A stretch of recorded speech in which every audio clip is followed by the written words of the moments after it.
मतलब एग्ज़ाम का रिजल्ट आ गया, लेकिन कोर्ट का जो फैसला है अभी नहीं आया है, वो ट्रायल चल रहा है, पेंडिंग चल रहा है। अगर कोई व्यक्ति जिसके खिलाफ मामला लंबित है, उसने एग्ज़ाम दिया, एग्ज़ाम क्रैक कर लिया और उसका रिजल्ट आ गया, जो पुलिस की वेरिफिकेशन की प्रक्रिया होती है वो क्या होती है, कैसे होती है, तो उस आधार पर भी एम्प्लॉयर नौकरी से आपको हटा सकता है। जय हिंद दोस्तों, आज बहुत ही इंपॉर्टेंट टॉपिक पे हम लोग चर्चा करने वाले हैं कि अगर आपके खिलाफ कोई मुकदमा है, आईपीसी की कोई धाराएं हैं, तो आपकी सरकारी नौकरी लगेगी या नहीं, और लगेगी तो क्या प्रोसीजर है, और अगर किन किन कंडीशंस में लग सकती है।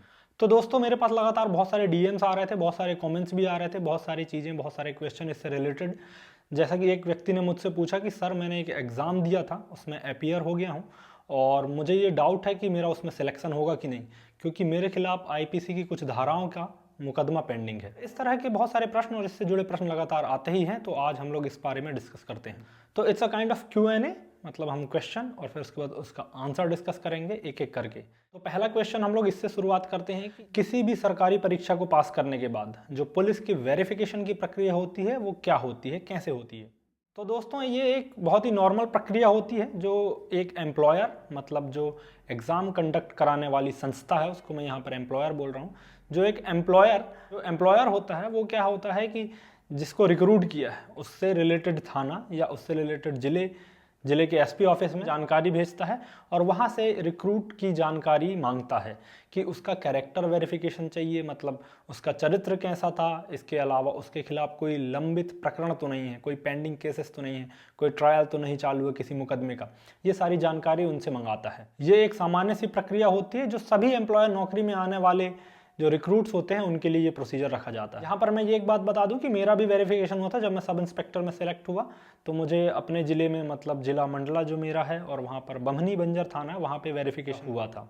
नेक्स्ट क्वेश्चन, अगर कोई व्यक्ति जिसके खिलाफ मामला लंबित है, उसने एग्ज़ाम दिया, एग्ज़ाम क्रैक कर लिया और उसका रिजल्ट आ गया, मतलब एग्ज़ाम का रिजल्ट आ गया, लेकिन कोर्ट का जो फैसला है अभी नहीं आया है, वो ट्रायल चल रहा है, पेंडिंग चल रहा है, तो क्या उसका सिलेक्शन होगा, क्या उसको ज्वाइन करा लिया जाएगा या फिर उसको होल्ड करा दिया जाएगा। तो इस बारे में ये है दोस्त कि it's totally depend on employer. जो भी एम्प्लॉयर है या फिर जो अथॉरिटी है जो एग्ज़ाम कंडक्ट करा रही है या रिक्रूटमेंट अथॉरिटी है, वो नॉर्मली होल्ड नहीं कराती है। वो क्या करती है कि वहीं पर या तो उसको इन कर लेते हैं या फिर वहीं पे आउट कर देते हैं। बहुत कम होता है जब ऐसा होल्ड में रखते हैं। और ये जो फाइनल रिजल्ट आता है वो सब्जेक्ट टू वेरिफिकेशन ही होता है, मतलब अगर वेरिफिकेशन में कुछ नेगेटिव आ जाएगा तो वो स्वतः ही रद्द हो जाएगा, और अगर नहीं तो उसको ज्वाइन करवा लेंगे। इसमें ये नेक्स्ट क्वेश्चन बनता है कि अगर कोई व्यक्ति है जिसके खिलाफ मामला पेंडिंग है, कोर्ट में मामला पेंडिंग है और उसको ज्वाइन करा लिया गया है, तो और बाद में कोर्ट का फैसला आता है और उसमें वो दोषी पाया जाता है, तो आगे की क्या प्रक्रिया होगी। तो देखिए दोस्तों, इसके कई सारे पहलू हो सकते हैं। मान लीजिए कोई छात्र एग्जाम क्लियर कर लेता है, ज्वाइन कर लेता है, तो वह पहले प्रोबेशन पीरियड में होता है या फिर जिसको परिवीक्षा अवधि बोलते हैं हिंदी में। जनरली ये सभी नौकरियों में साल या 2 साल का होता है, जैसे सब इंस्पेक्टर में करीब 1.5 या 2 साल का रहता है प्रोबेशन पीरियड, या परिवीक्षा अवधि कहते हैं जिसको। मान लीजिए कि दौरान प्रोबेशन पीरियड कोर्ट से उसका कन्विक्शन हो जाता है, तो उस स्थिति में एम्प्लॉयर बगैर कोई इंक्वायरी सेटअप किए, मतलब प्रोबेशन पीरियड में बगैर कोई इंक्वायरी सेटअप किए, on the basis of the judgement of the court उनको नौकरी से निष्कासित कर सकता है। लेकिन मान लीजिए कि प्रोबेशन पीरियड कंप्लीट हो गया, तब इन्हें इंक्वायरी कंडक्ट करनी पड़ेगी और उनसे जवाब मांगना पड़ेगा, एक अपॉर्चुनिटी ऑफ हियरिंग देनी पड़ेगी। As a principle of natural justice, वो कॉज नोटिस जैसा होता है, मतलब कारण बताओ नोटिस। उसमें ये पूछते हैं कि ऐसे ऐसे केस में आप कन्विक्ट हो गए हैं, तो क्यों ना आपको हटाया जाए। इस संबंध में अपना जवाब प्रस्तुत, फिर जवाब देते हैं और इंक्वायरी कमेटी उस पर एक्शन लेती है। इसका एक पहलू यह भी है कि दोष सिद्धि किस में हुई है। अपराध की अलग अलग श्रेणियां होती हैं, cognizable offence, non cognizable offence, ऐसे बहुत सारे टाइप्स होते हैं। अब मान लीजिए कोई छात्र जीवन में कोई धरना प्रदर्शन होता है, मुकदमा होता है और कन्विक्शन हो जाता है, तो ये डिपेंड करता है एम्प्लॉयर पे। हो सकता है एम्प्लॉयर इसको एक माइल्ड नज़र से देखे क्योंकि ये एक ट्रिवियल ऑफेंस है, शायद एम्प्लॉयर इसको लैप्स कर दे, ना माने कि चलो ठीक है। तो इस पे अपना नेक्स्ट क्वेश्चन ही बनता है कि क्या अपराध की गंभीरता पे, है ना, सिवियरिटी ऑफ ऑफेंस पे भी डिपेंड करता है कि हमें मतलब छूट मिलेगी या दंड मिलेगा या फिर क्या प्रक्रिया है इसकी।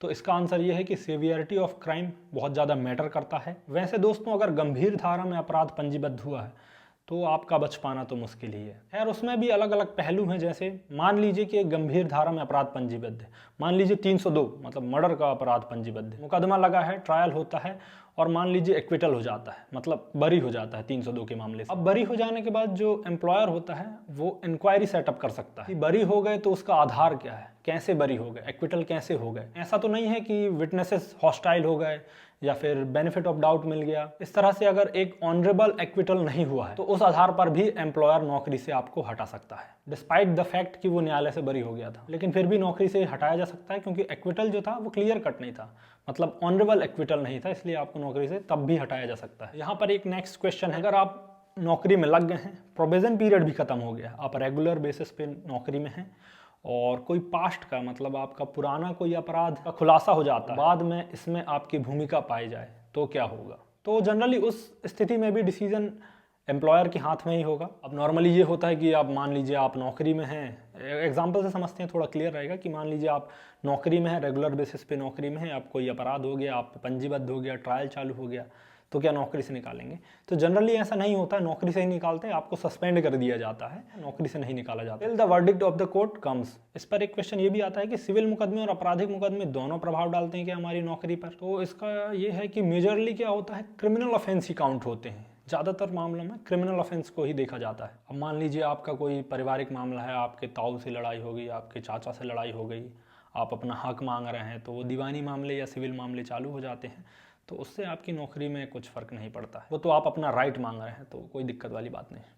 हाँ, तब तक कि जब तक कि उसमें मतलब क्रिमिनल ऑफेंस ना ऐड हो जाए। चलिए आप उसके लिए लड़ाई कर लिए, मारपीट कर लिए, तो फिर वो क्रिमिनल ऑफेंस में आ जाता है। इस सब के अलावा यहाँ पर एक बहुत ही महत्वपूर्ण बात है जो मैं आपको बताना चाहूँगा कि हर नौकरी के लिए अलग अलग अहर्ताएँ होती हैं, अलग अलग क्राइटेरियाज होते हैं। जैसे पुलिस, सिविल सर्विसेज या फिर जुडिशरी, इनमें क्या होता है कि रिस्पेक्टिव ऑफ कि वो कन्विक्ट हुआ है या फिर नहीं हुआ है, इसमें सीधे आपको निकाला जा सकता है, क्योंकि सिविल सर्विसेज हो गए या फिर पुलिस हो गई या फिर जुडिशरी हो गई, इसमें बहुत ही जिम्मेदारी वाले पद होते हैं और इसमें बहुत ज़्यादा स्ट्रिक्टनेस रहती है, इसलिए इसमें ऑफेंस अगर आपका रजिस्टर्ड बस है तो भी ज़्यादातर मामलों में आपको नहीं लिया जाता है। एक और इम्पॉर्टेंट बात, हमें क्या सावधानी रखनी चाहिए कि हमारे भविष्य में जो हम सरकारी परीक्षा देंगे और हमारा जो पुलिस वेरिफिकेशन हो उसमें कोई भी दिक्कत ना आए। तो इसका सीधा सा फंडा है कि जिस भी परीक्षा में आप जा रहे हैं उसमें जो भी ज़रूरी जानकारी मांगी गई है कुछ भी ना छुपाएं, सब कुछ क्लियर रखें, सारे फैक्ट्स बताएं। इससे क्या है, फ़ायदा भी होता है, जैसे कि आपके खिलाफ़ कोई मुकदमा है या फिर ऐसी चीज़ें हैं, तो बाद में अगर आपने उसको डिस्क्लोज़ किया हुआ है, आपने क्लियरली बताया हुआ है, तो बाद में आप चैलेंज भी कर सकते हैं अगर वैसे सर्कमस्टेंसेस बनते हैं। इसीलिए अगर आप चाहते हैं कि आपका वेरिफिकेशन में कोई भी इशू ना आए, आपकी जॉब में कोई इशू ना आए, पुलिस वेरिफिकेशन क्लियर रहे, तो उसके लिए अगर आप एग्ज़ाम देते हैं और किसी अनचाहे कारण से या गलती से या किसी भी कारण आपके खिलाफ़ मुकदमा है या फिर रजिस्टर्ड है कोई केस, तो आप क्या करिए कि सारी जानकारी उनको क्लियर प्रोवाइड करा दीजिए। तो थैंक यू सो मच दोस्तों, कैसी लगी आपको जानकारी मुझे कमेंट बॉक्स में ज़रूर बताएंगे। इसके अलावा जो भी डाउट हैं तो आप मुझे कमेंट सेक्शन में दे सकते हैं। वैसे तो मैं सबका रिप्लाई तुरंत नहीं कर पाता, पर मैं देखता ज़रूर हूँ और बाद में मैं डेफिनेटली उसको डाउट क्लियर करूँगा। थैंक यू सो मच, जय हिंद।